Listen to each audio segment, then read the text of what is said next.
Hey guys, thank you so much for tuning into my channel once again. If you're new to my channel, please go ahead and subscribe now. If you're not new to my channel but you have not subscribed yet, please go ahead and subscribe as well. So in today's video, I'm going to be doing like tips and tricks about how to pass your driving test on the first try. So this is based in the UK because that's where I did my driving test. So that's basically what I'm going to be talking about today. Okay, so don't forget to subscribe, as I said, like, comment and share. If you have any friends that are going to be doing their driving test, or if you're going to be doing your driving test, this should be useful for you all. And yeah, just go ahead and share it with your friends and family, and let's get into it. So the first thing I want you to bear in mind is get your own car because it will work out so much cheaper and so much easier for you.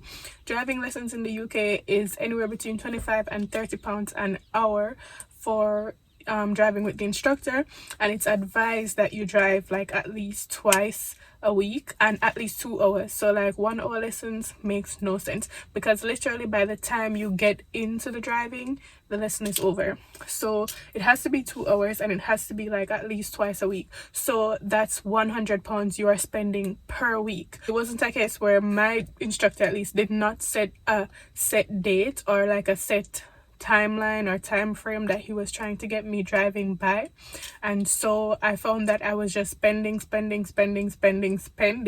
like a lot.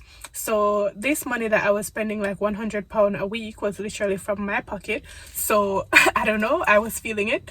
But if you are lucky and somebody else is paying for it, maybe you might not find it much of an issue. But I know personally for myself, who was paying for my own lessons, it was an issue for me. So anyways, eventually I decided that I was going to purchase my own vehicle, and it made so much sense. Like literally the £100 that you were spending per week, if you had just saved that for about, let's say, 2 months to 3 months, you could have been able to purchase your own vehicle and be practicing on your own time, and you wouldn't have to be paying per hour. So it makes so much sense.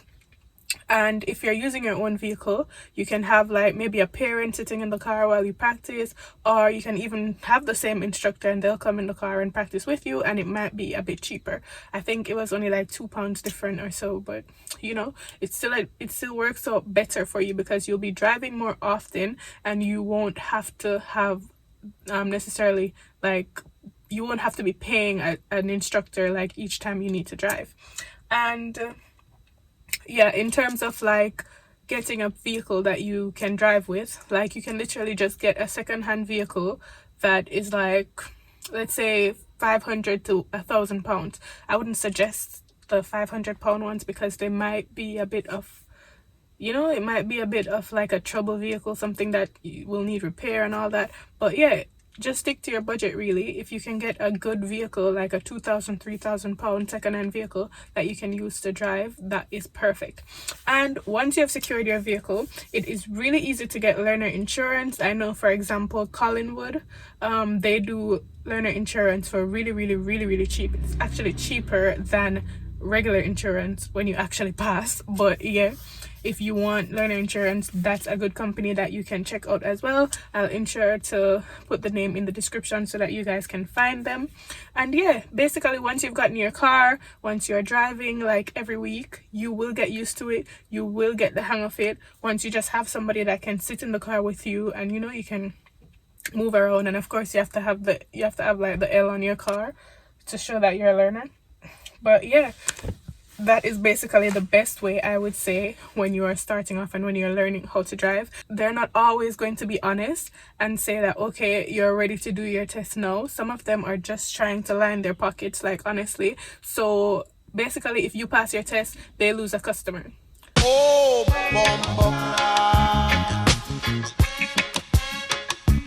oh, rascal. Anyways, So basically, if you pass your test, that means that they lose a customer. So not all of them will be honest enough to say that, yeah, you're ready to do your test. Some of them will just keep making you do lessons, and not actually going for it. So as it relates to the cost for the test, so I had to pay £100 basically for my instructor, and yeah, I think that was actually one of the cheapest. But when I asked around, because I did ask like a few other instructors just to see if I was getting like a good price, and some were saying, oh yeah, £100, oh yeah, 120, you know, it was nothing cheaper than that. So he was giving me 95. I was like, okay, cool, let me just work with that because he's my instructor anyway. So in terms of the cost, it's roughly about £100 you're looking at if you're going to the test with an instructor. Some of them will charge you less if you're going to be using your vehicle. Some of them will just say, no, that's just a standard price. So on the test day, the instructor comes to pick you up like 1 hour before. Then within that 1 hour before the test, you do like a mini lesson. Then he takes you to the test center, you do the test, then he'll drop you home. They don't normally allow you to drive home after the test because, you know, you're either going to be too upset or too anxious or too sad or whatever to drive. So they normally drop you home themselves. So that's something to bear in mind as well. And yeah, so let's get to the actual test itself. So basic maneuvers that they normally ask you to do in the test are like driving into a bay, reversing into a bay, parallel parking, and emergency stop. So I was so lucky that I only got to do an emergency stop and drive into a bay, because the drive into a bay, I think, or was it the emergency stop? I don't know. One of them was the main like maneuver, and then one of them was just like, you know, something else that you have to do. So I was really lucky to do an emergency stop, which is like so simple. Like literally all you do is just hit your foot on the clutch and on the brakes, and then hold the steering wheel firmly, get the car into neutral, and pull up your handbrake. Period. That's it. And yeah, when he says it's safe to go off, or when he says you can drive on now, then you just do the usual procedure, go back into first gear, release your handbrake, go ahead. So yeah, that was really easy, because if you've no emergency stop, you know that that's easy. So I was really glad when he said, like, at the beginning of the test they will tell you what you're going to be doing. So when I heard him say, oh, we're going to be doing a main maneuver, preferably emergency stop, I was like, oh shit, I've got this. Yeah, so basically I drove for I think 30 minutes to be exact. I didn't go 40 minutes, even though the test time is standard 40 minutes. It might end up to be a lot shorter than 40 minutes if you're lucky, especially. So yeah, I did the emergency stop, and then he took me to a car park, and I had to drive into the bay. And the good thing is that even if you don't get it the first time, you can always just reverse out and then go in properly. So I did that, because when I was doing it the first time, I don't know, during my test I was actually really nervous, and to be honest, before my test I wasn't a perfect driver. So if it's a case where you're scared because you're like, oh, I'm still making mistakes, I found that my instructor was making my lessons more difficult than the actual test was. Like, he was putting a lot more pressure on me, and he was making me really scared to go. And yeah, when I actually went, I realized that, oh, all my lessons have been harder than this test. I was so pissed, but I was happy at the same time, of course. You could also get stuff like reverse into a road, or parallel park, or reversing into a bay, or driving into a bay. If you do get parallel parking, or if you're struggling with parallel parking, it's not something to be too worried about. Just practice. And that is why it is important to get your own vehicle, because if you do have your own vehicle, it will be 10 million times easier on the test, especially if that's the vehicle that you're going to be using on the test, because you'll get used to it. You'll know exactly how to maneuver and to use your vehicle, and you'll know the exact measurements of your vehicle and all that. So it's 10 times easier. If it's a case where you're not in the position to buy a vehicle, or you're not interested in buying a vehicle, then I would suggest doing a lot more lessons with your instructor, because you want to get used to the vehicle. And I would say don't like drag out your lessons, like, oh, one lesson this week, then the week after, and you know, I don't think that works, because it's like you're doing something today, you get into it, you know how to do it, then by the time you get to another lesson, you forgot, and you know, it's kind of just like wasting your money. So I think if you do lessons closer together, and you set like your time to say that, okay, I want to be driving by this time, and I want to be doing my test by that time, then I think it makes it much easier. And another thing as well, if you're in the UK and you want to do your driving test, but you want like a quicker date, I'm going to also put information in the description as well as to how you can get a quick date, because I got my driving test booked within I got my date within like 3 weeks of contacting them. And you get to choose, like, basically, oh, I wanted one next week, I want one the week after, and then what they do is they find cancellations and then they book you into that slot. But you do have to pay them like a £25 fee, because booking the actual test is £60, no, £62, and then you have to pay them £25 to get you the earlier date. So in total you'll be looking at £87 to book your test date, and of course you have to pay the instructor as well, so you're looking at maybe another £100 or 100 and something pounds. So roughly you'll need about like 200 to 250 pounds depending on who you're using and maybe where you are in the UK. Because of corona time, all the test dates have been like booked like all the way, I think it's in next year now, because now it's what is it, now it's November 6th, and I think test dates are booked up until maybe like February next year, if not longer.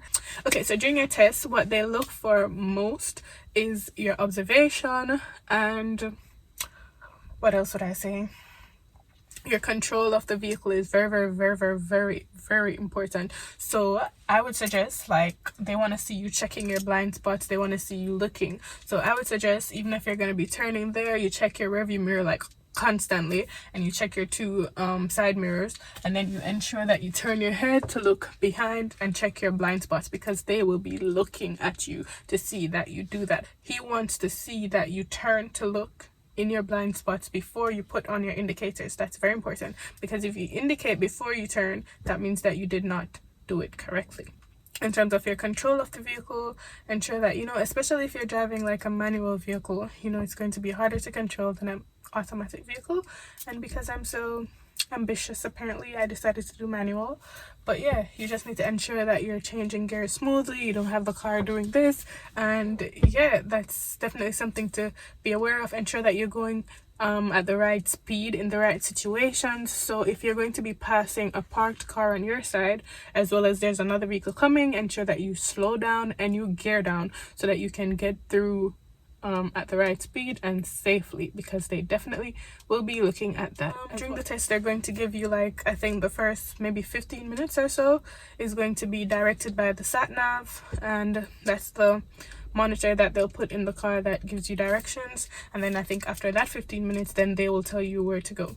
So it's important to practice using a sat nav as well. So even if you've got your own car and you're driving, even if it's somewhere that you know where it is, just put it into the sat nav on your phone, put it up on your dashboard, and just practice using the sat nav. Pretend like you don't know where you're going and practice using the sat nav, because it will come in the test. I think I did have an easy test because I got to do the emergency stop. So it is important to prepare just in case you do get more difficult maneuvers or you do have a more difficult route.